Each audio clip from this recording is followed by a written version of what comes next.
Accounting एक भाषा है, लैंग्वेज है। किसकी लैंग्वेज?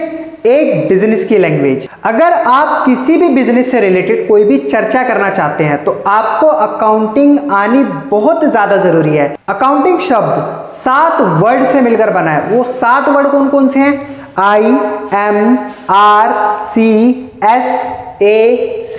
इन 7 वर्डों को अगर मिला दिया जाए तो ये बनती है हमारी अकाउंटिंग की परिभाषा। This is Asif Ali, your own Limra classes. तो आइए फिर आरंभ करते हैं। सबसे पहला पॉइंट मैंने जो यहाँ पर मेंशन करा है, accounting is a language of business. आपको पता है अकाउंटिंग एक ऐसा वर्ड है जो बिजनेस की लैंग्वेज की फॉर्म में काम करता है, यानी कि लैंग्वेज भाषा है। एक बिजनेस की क्या है? वो भाषा है। मैं यहाँ पर मेंशन कर देता हूँ, ये लैंग्वेज है एक बिजनेस की। अकाउंटिंग भाषा है एक बिजनेस की, ठीक है। अब दूसरे पॉइंट में मैंने ना पूरी की पूरी परिभाषा लिखी हुई है इसकी अकाउंटिंग की, कि इसकी डेफिनेशन क्या होती है। बट इसको समझाने से पहले मैं आपको एक वर्ड के बारे में बताना चाहता हूं जो 7 अलग अलग अल्फाबेट से मिलकर बना है। ये पूरा वर्ड 7 अल्फाबेट से मिलकर बना है, IMRCSAC। जिसने इसको लर्न कर लिया, जिसने इसको समझ लिया, समझ लो उसकी अकाउंटिंग पूरी तरीके से कंप्लीट हो गई। तो वो क्या क्या वर्ड है? देखो आई से मैंने यहाँ पर सबसे नीचे लिखा है आइडेंटिफिकेशन ऑफ फाइनेंशियल ट्रांजैक्शन और इवेंट। अब यहाँ पर आइडेंटिफिकेशन का मतलब होता है किसी चीज को पहचानना, किसी चीज को जानना, उसे कहते हैं हम identification of a financial. Financial होता है आपका बिजनेस। फाइनेंशियल क्या होता है? बिजनेस। बिजनेस को कहते हैं हम फाइनेंशियल। ट्रांजैक्शन को कहते हैं लेन देन। जो भी बिजनेस के अंदर हमारी खरीदारी होती है और बिक्री होती है, उस लेन देन को बोला जाता है ट्रांजैक्शन। और इवेंट, उस लेन देन से मिला result, result of an transaction. जो भी ट्रांजैक्शन उस बिजनेस के अंदर हुई और उनसे जो रिजल्ट प्राप्त हुआ उसे कहते हैं हम इवेंट। तो आई होप आपको पूरी लाइन के वर्ड सारे समझ आ गए होंगे। तो इसका मतलब होता है कि आइडेंटिफाई करना बिजनेस की ट्रांजैक्शन को और उनसे मिले हुए रिजल्ट को, उसे हम कहते हैं आइडेंटिफिकेशन ऑफ फाइनेंशियल ट्रांजैक्शन। और यही हमारी जो आई अल्फाबेट है उसकी एक्सप्लेनेशन थी। तो मैं ऐसी आशा कर रहा हूं आपको ये पॉइंट बहुत अच्छे से समझ आ गया। अगर ये समझ आ गया तो देन आफ्टर सेकंड पॉइंट पर बढ़ते हैं। सेकंड पॉइंट बोला है एम। एम क्या है? Measurement in term of money. अब यहां पर होता है क्या है, एक बिजनेस के अंदर जो भी मेजरमेंट होती है, अब अगर मैं आपसे बात करूं आपकी हाइट के बारे में, तो यहां पर आपकी हाइट किस चीज में हम मेजर करेंगे? सेंटीमीटर में, ठीक है। अगर मैं आपसे बात करूं वेट की, तो वेट की किस चीज से रिलेटेड बात करेंगे? किलोग्राम में। तो यहां पर इसी तरीके से जो बिजनेस के अंदर मेजरमेंट होती है वो होती है मनी की टर्म्स में। अब इन दोनों पॉइंट को एक साथ समझाने के लिए मैं आपको एक एग्जांपल लिखकर दिखाता हूं। मैं आपसे बोलता हूं कि आपने हाउस बिल पे किया। अब ये कौन सा बिल है? मान लो इलेक्ट्रिसिटी बिल है।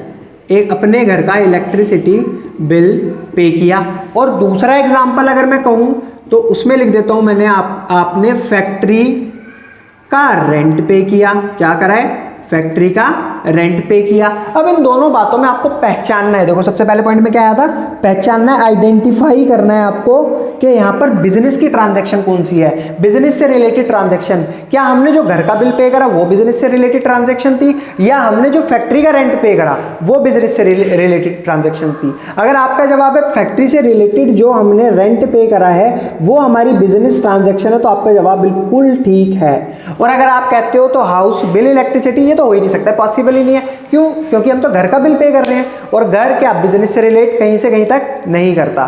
तो अब आपने अगर यहाँ पर ये पहचानना सीख लिया है तो आपको पता लग चुका है कि बिजनेस की ट्रांजैक्शन वो ट्रांजैक्शन होती हैं जिसमें बिजनेस से रिलेटेड खर्चे होते हैं, जिसमें बिजनेस से रिलेटेड देनदारी होती है, लेनदारी होती है। Second point, measurement in term of money. अब आप यहाँ देख सकते हो, अगर मैं आपसे कहने लगूं कि आपने फैक्ट्री का रेंट पे करा, लेकिन कितना पे करा, यहाँ पर क्वेश्चन मार्क आ गया, कितना पे करा, तो मैं बोलूंगा 5,000 या 10,000 या 20,000 या 50,000 XYZ। जो भी मैं बोलूंगा आपसे वो बोलूंगा सिर्फ और सिर्फ मनी के टर्म्स में। आई होप आपको ये दोनों के दोनों पॉइंट बहुत अच्छे तरीके से समझ आ गए होंगे। अगर आपको ये समझ आ गए तो देन आफ्टर मैं थर्ड पॉइंट पर बढ़ता हूं अपने, जो कि यहाँ पर मैंने मेंशन करा है आर का मतलब होता है रिकॉर्डिंग।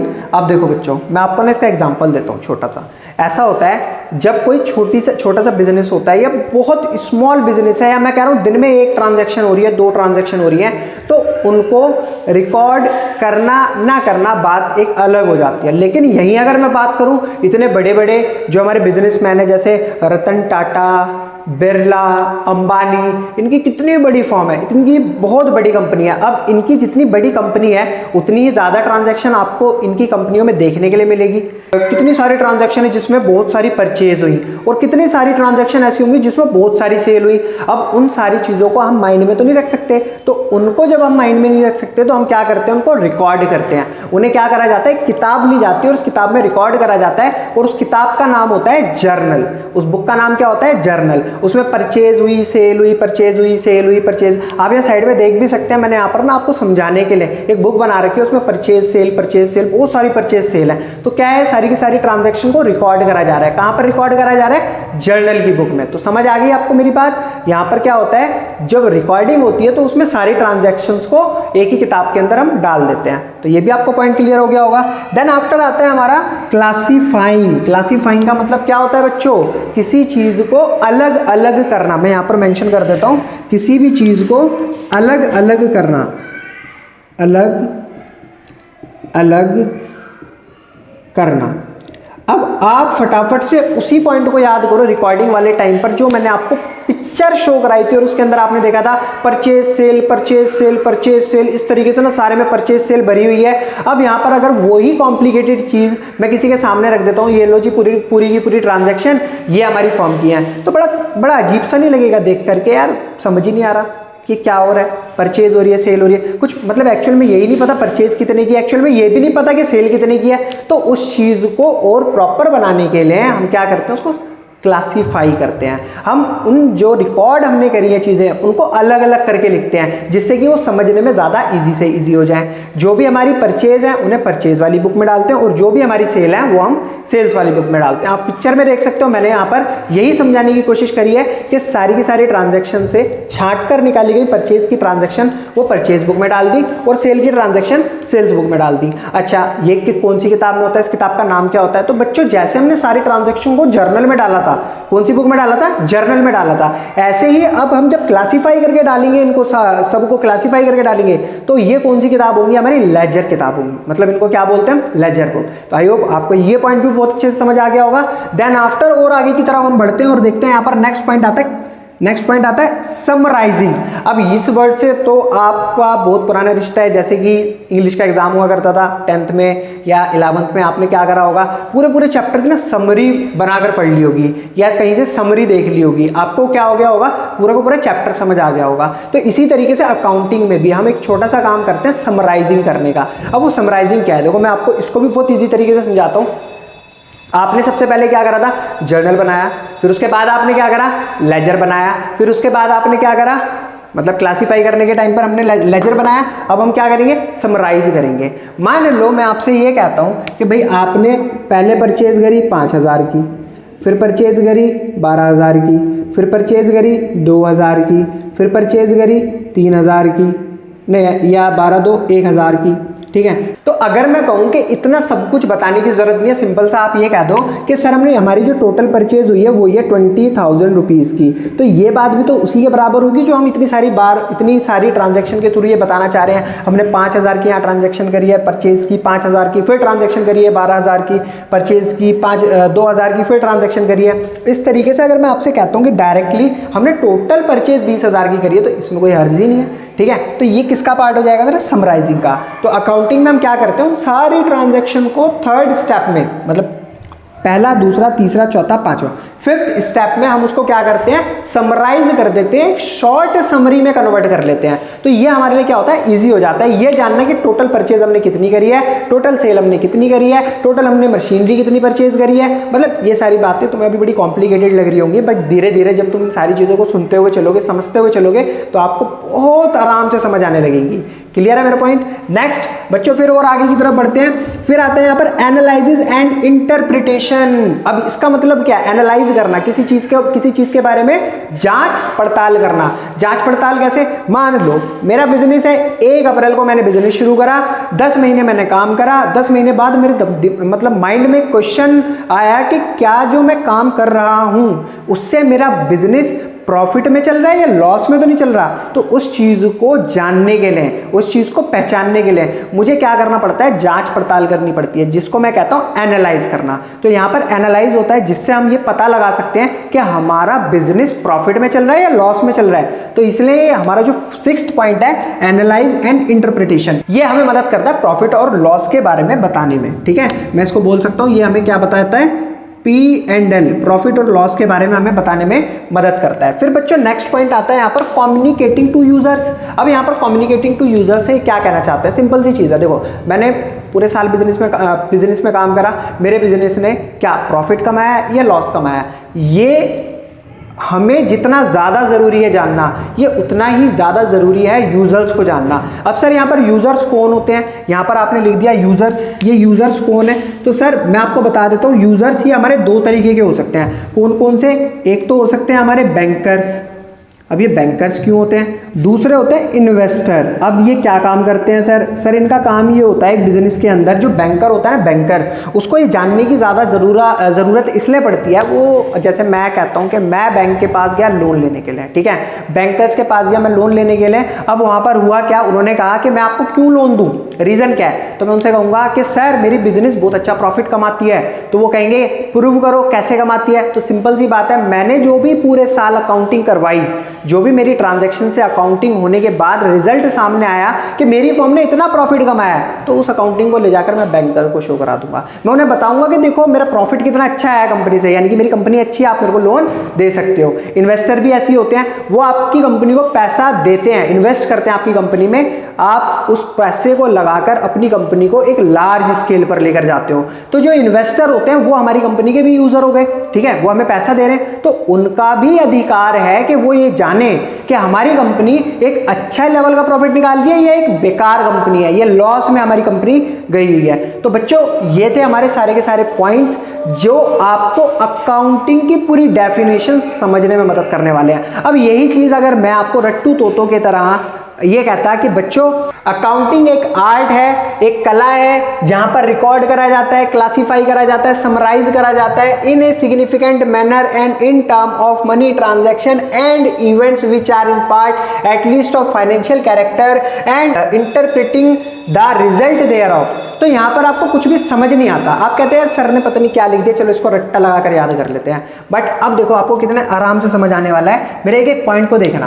देखो अकाउंटिंग, सबसे पहले तो आपको यही पता लग गया अकाउंटिंग क्या है, एक भाषा है। किसकी भाषा, बिजनेस की भाषा है, ठीक है। अब यहां पर अकाउंटिंग इज द आर्ट, एक कला है रिकॉर्डिंग, यानी कि जो भी ट्रांजैक्शन हुई उनको रिकॉर्ड करने की, क्लासिफाइंग, सारी ट्रांजैक्शन में से जो परचेज की ट्रांजैक्शन है उनको अलग छांट कर निकालने की, और जो हमारी सेल्स की ट्रांजैक्शन है उनको अलग छांट कर निकालने की, यानी कि अलग अलग करने की, ठीक है। समराइजिंग, बड़ी से बड़ी चीज को छोटी सी समरी में कन्वर्ट करने की, and in a significant manner in term of money, यहां पर सिर्फ किन बातों पे ध्यान दिया जाता है जो मनी की टर्म्स में होती हैं, transaction and event which are in part at least of financial character and interpreting the result thereof, और सारी लेन देन की ट्रांजैक्शंस को मिलाकर जो हमारा रिजल्ट आता है उन ट्रांजैक्शन से, और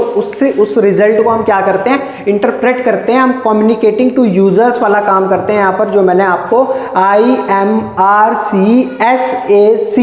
यानी कि लास्ट पॉइंट जो सी आया कम्युनिकेटिंग टू यूजर्स, उसका यहां पर एक्सप्लेन करा है। क्लियर है मेरा पॉइंट, आपको अब सारी बातें समझ आ गई होंगी, आपको ये भी पता लग गया अकाउंटिंग एक भाषा है, लैंग्वेज है, आपको उसकी डेफिनेशन भी समझ आ गई होगी, और डेफिनेशन ये बनी कैसे उसके बारे में भी मैंने पूरी एक्सप्लेनेशन यहाँ पर आपको अच्छे तरीके से दी है। आई होप आपको ये भी समझ आ गया होगा। अब बात करेंगे बच्चों हम ऑब्जेक्टिव ऑफ अकाउंटिंग की। अब ऑब्जेक्टिव यानी कि अकाउंटिंग का लक्ष्य क्या है, सिंपल सी बात है, यहाँ पर मैंने पहला पॉइंट लिखा है मेंटेनिंग अकाउंटिंग रिकॉर्ड, यहाँ पर पहला लक्ष्य जो होता है वो ये होता है कि जो भी अकाउंटिंग रिकॉर्ड होते हैं हम उन्हें मेंटेन करते हैं। मैंने आपको बताया ना, अकाउंटिंग क्या मदद करता है, उसका लक्ष्य क्या होता है, जितनी भी ट्रांजैक्शन हुई हैं सारी ट्रांजैक्शन को एक किताब के अंदर रिकॉर्ड कर लो। दूसरा लक्ष्य होता है इसका डिटरमाइनिंग प्रॉफिट और लॉस। अब ये कौन से पॉइंट से रिलेट कर रहा है, ये कर रहा है हमारा एनालिसिस एंड इंटरप्रिटेशन वाले पॉइंट से रिलेट कर रहा है। यहाँ पर क्या होता है, एनालिसिस की मदद से हम क्या करते हैं, प्रॉफिट और लॉस को कैलकुलेट करके ये पता लगाते हैं कि वाकई हमारी फर्म प्रॉफिट में चल रही है या लॉस में चल रही है। क्लियर है मेरी बात, एनालाइज करके, किससे, एनालाइज करके। क्लियर है मेरा पॉइंट, ठीक है। फिर आता है बच्चों डिटरमाइनिंग फाइनेंशियल पोजीशन। अब यहाँ पर क्या होता है, हमें ये भी बताने में मदद करता है कि हमारी एक्चुअल में फाइनेंशियल पोजीशन क्या है। देखो बच्चों मैं आपको ना एक बात समझाता हूँ, एक पोजीशन वर्ड और एक आपका P&L यानी कि प्रॉफिट और लॉस। देखो दोनों ही बातों में फर्क है। आप प्रॉफिट और लॉस को यहाँ पर क्या बोल रहे हो, डिटरमाइनिंग प्रॉफिट और लॉस, इससे ये नहीं बता सकते कि आपकी फर्म की पोजीशन क्या है, आप इससे ये बता सकते हो कि आपकी फर्म की इनकम क्या है। तो यहाँ पर जो दूसरा पॉइंट आया, तीसरा पॉइंट आया है, जहाँ पर मैंने बोला है determining financial position, accounting determine करती है कि आपकी फर्म की फाइनेंशियल पोजीशन क्या है। तो वो किस चीज़ को डिटरमाइन करती है, कि पोजीशन का मतलब मैं आपको समझाने की कोशिश कर रहा हूँ। देखो समझना मेरी बात को, आप मान लो आपकी फर्म को चलते चलते 50 साल हो गए, तो वो उसकी पोजीशन एक अच्छी कंपनियों में, ब्लू चिप कंपनियों में आने लगी, और एक वो कंपनी है जो जिसको अभी चलते चलते 2 ही साल हुए और वो नुकसान कर रही है, तो उसकी पोजीशन बड़ी नीचे है, उसकी इमेज जो है ना इतनी अच्छी नहीं है पब्लिक की निगाहों में। तो पोजीशन का ये फ़र्क होता है कि कंपनी जब बहुत अच्छा काम करती है तो उसकी पोजीशन एक अलग होती है, एक अलग लेवल की होती है। अगर वो अगले साल नहीं भी काम करेगी तो उसका काम चल जाएगा। लेकिन ये जो नई कंपनी है जिसके अभी खुले हुए 2 ही साल हुए हैं, अगर ये एक साल अगर काम नहीं करेगी, 1 साल इसका प्रॉफिट नहीं होगा, इसका दिवालिया निकल जाएगा। ठीक है, तो पोजीशन का यही फर्क होता है। आई होप आपको समझ आ गई होगी बात। अब बात करते हैं बच्चों फैसिलिटेट मैनेजमेंट इन डैश। यहां पर ये बड़ा इंपॉर्टेंट पॉइंट आया, facilitate management in dash. Facilitate का मतलब मैं आपको समझा देता हूं। फैसिलिटेट का मतलब होता है मदद करना। क्या करना, मदद करना। यानी कि हमारी अकाउंटिंग मदद करती है, किसकी मदद करती है, किसकी मदद करती है, मैनेजमेंट की मदद करती है। किस चीज में मदद करती है, डिसीजन मेकिंग में। किस चीज में मदद करती है बच्चों, डिसीजन मेकिंग में। अब सर ये कैसे करती है, अब मैं आपको बताता हूं। देखो आप देख सकते हो पिक्चर में, एक टेबल पे 5 से 7 लोग बैठे हुए कुछ प्लान कर रहे हैं, और उनकी प्लानिंग ये है कि इस साल हम क्या करने वाले हैं, हम इस साल 20 लाख रुपए इन्वेस्ट करने वाले हैं। कोई इन्वेस्टमेंट करने वाले, कोई नई इन्वेस्टमेंट करने वाले थे। अब जो कंपनी का सीए है, कंपनी का चार्टेड अकाउंटेंट है, जो कंपनी का मुंशी है, वो अपना बही खाता लेकर भागा भागा आता है मैनेजमेंट के पास, और वो ये कहता है सुनो इस साल हमारी फर्म को 2 करोड़ रुपए का लॉस हो गया। अब एक बात बताओ, जिस फर्म को 2 करोड़ रुपए का लॉस हो गया, वो फर्म क्या इन्वेस्ट करने के काबिल है? क्या वो 20 लाख रुपए इन्वेस्ट कर पाएगी? वो ऑलरेडी लॉस में गई पड़ी है, वो कैसे इन्वेस्ट कर सकती है? तो यहां पर क्या हो गया, जो हमारा मैनेजमेंट पार्ट था उसको मदद मिल गई अकाउंटिंग के थ्रू ये जानने की क्या हमारी फर्म के अंदर इतनी एबिलिटी है कि वो 20 लाख रुपए की इन्वेस्टमेंट कहीं कर पाए। अगर नहीं होती और ये इन्वेस्ट कर देते तो पता चलता है फर्म डूब चुकी है, बिल्कुल फर्म का दिवालिया निकल गया है। नेक्स्ट पॉइंट आता है बच्चों providing accounting information to user. देखो ये फिर से वही पॉइंट आ गया, कौन सा पॉइंट, कम्युनिकेशन टू यूजर्स वाला। यहां पर क्या होता है, अकाउंटिंग जो है प्रोवाइड करती है इंफॉर्मेशन अपने यूजर्स को, just like bankers, just like investor, जिससे कि वो फर्म को पैसा दे सकें। क्लियर है मेरा पॉइंट? ठीक है। अब बच्चों जब आपने ये सीख लिया और आपको इसका लक्ष्य भी पता लग गया अकाउंटिंग का, तो नेक्स्ट पॉइंट हमारे सामने आता है एडवांटेजेस ऑफ अकाउंट। अब बच्चों अकाउंटिंग के फायदे क्या क्या हैं? बड़े सिंपल से फायदे हैं, कुछ नहीं करना आपको। जो आपने ऑब्जेक्टिव अभी समझे हैं उन्हीं ऑब्जेक्टिव को उठाओ और 4 पॉइंट तो ऐसे के ऐसे ही छाप देने हैं। सिंपल। देखो मैंने पहला पॉइंट यहाँ क्या लिखा था, मेंटेनिंग अकाउंटिंग रिकॉर्ड। यहाँ पर क्या लिखा है, assistance to management in decision making. Sorry, ये मैंने कौन सा पॉइंट लिखा है, 3rd पॉइंट। यहाँ लिखा है facilitate management in decision making, इसको थोड़ा सा मॉडिफाई कर दिया। यहां पर मैंने लिख दिया assistance to management in decision making. Assistance का मतलब भी क्या होता है, मदद करना। क्या होता है, मदद करना। टू मैनेजमेंट, ये मैनेजमेंट की मदद करता है किसमें, डिसीजन मेकिंग में। जो भी फर्म फैसला लेने वाली है या फर्म का मैनेजमेंट फैसला लेने वाला है, उसमें हमारी अकाउंटिंग बहुत ज्यादा अपना योगदान देती है। फिर उसके बाद आता है डिटरमाइनिंग प्रॉफिट और लॉस ऑफ द बिजनेस। अब ये पॉइंट मैंने कहां लिखा था, देखो जरा, 2nd पॉइंट, डिटरमाइनिंग प्रॉफिट और loss of the business, firm का प्रॉफिट है या लॉस है ये हमें कैसे बताता है, ये कैसे बताती है, एनालाइज करके हमें पता लग जाता है कि फर्म प्रॉफिट में है या लॉस में। क्लियर है। नेक्स्ट पॉइंट आता है determining financial position of the business, हमें इससे ये भी पता लगता है कि हमारी फर्म की फाइनेंशियल पोजीशन क्या है। अब यहाँ पर फाइनेंशियल पोजीशन आपको एक बात बताओ किससे पता लगती है, ये पता लगती है आपको बैलेंस शीट से, ये पता लगती है आपको बैलेंस शीट। अब सर ये किस खेत की मूली का नाम है, कोई इशू नहीं है, मैं आपको समझाऊंगा इसको भी। अभी आप इसकी शक्ल देख लो कैसी होती है बैलेंस शीट की, बड़ी प्यारी और भोली सी होती है ये, सच में इसको करने में जितना आसान है इतना आसान दुनिया में कुछ भी नहीं है जितनी ये भोली मासूम है। ठीक है, तो बैलेंस शीट बनाना सीखेंगे, बैलेंस शीट के बारे में भी जानेंगे सेकंड चैप्टर के अंदर। अभी आप ये ध्यान रखो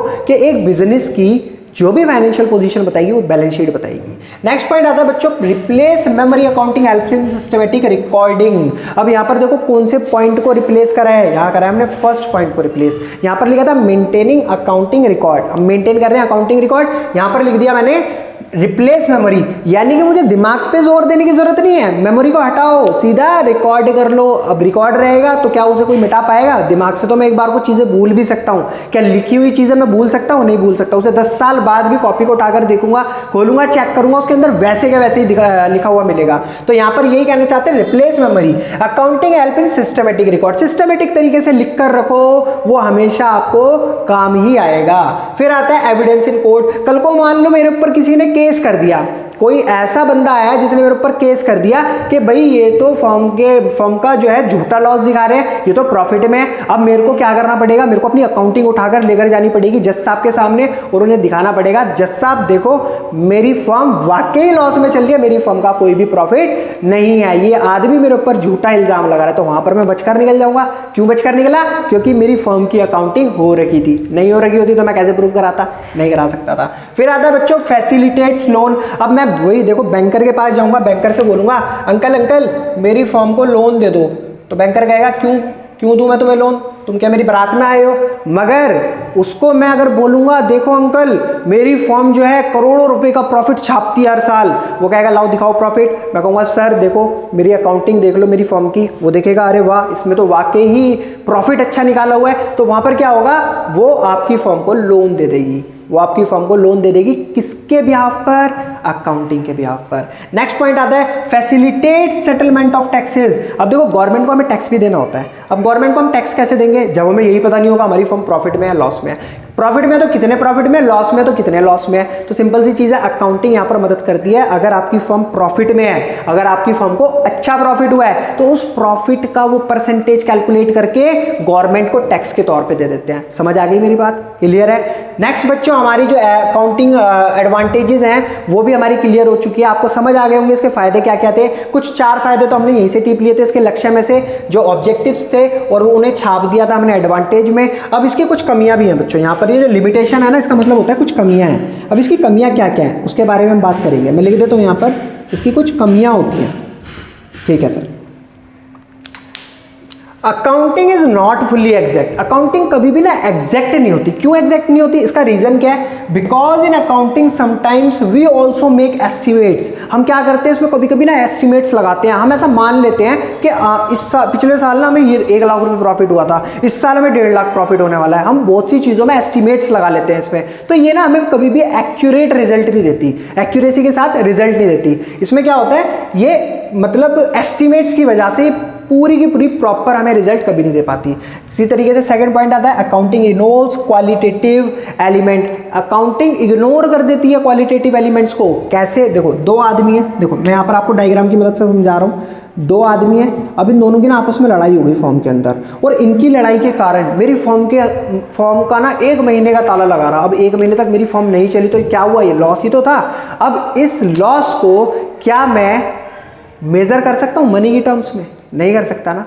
अब उसके लिए बड़ी जांच मतलब गहराई में जाना पड़ेगा, तो इतना ये ध्यान नहीं देती। ठीक है, ये क्वांटिटेटिव चीज़ों पर ध्यान देती, क्वालिटेटिव एलिमेंट्स पर ये कभी भी ध्यान नहीं देती। क्या मैं इसे कभी भी रिकॉर्ड नहीं कर पाऊंगा इस लॉस को, और जब मैं इसे रिकॉर्ड नहीं कर सकता तो ये कभी भी मेरे को एक्यूरेट रिजल्ट निकाल कर नहीं देगी, ये इसकी कमी है। नेक्स्ट आता है accounting ignores price level changes. मान लो आज कोई चीज़ 100 रुपये की है, मान लो ये कोई चीज़ 100 रुपये की है, ठीक है, और कल को ये 5 रुपये की रह जाए, 20 रुपये की रह जाए, 10 रुपये की रह जाए, कुछ भी रह जाए, जिस दिन इसको खरीदा गया ना 100 रुपये का, अकाउंटिंग उसे ही नोट करती है। अकाउंटिंग उसके प्राइस लेवल में कितने ही चेंजेस आ जाए उन पे कभी भी ध्यान नहीं देगी, वो उन्हें इग्नोर कर देगी, वो सिर्फ उस बात पे ध्यान देगी जितने रुपए में उसको खरीदा गया है। क्लियर है।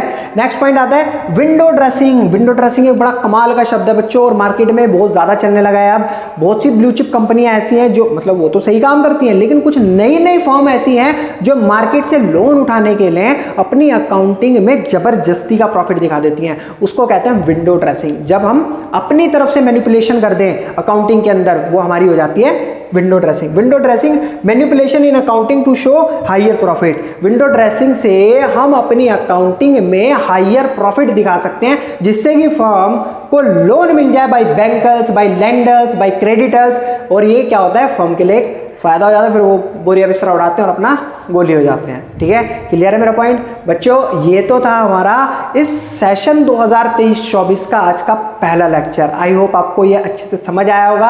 अगर आपको ये वाकई समझ आया तो प्लीज आपसे एक छोटी सी ख्वाहिश है, सिर्फ मेरे मोटिवेशन के लिए वीडियो को लाइक कर दो। तुम्हारा दिल करे सब्सक्राइब करना है करो, नहीं करना बिल्कुल मत करो।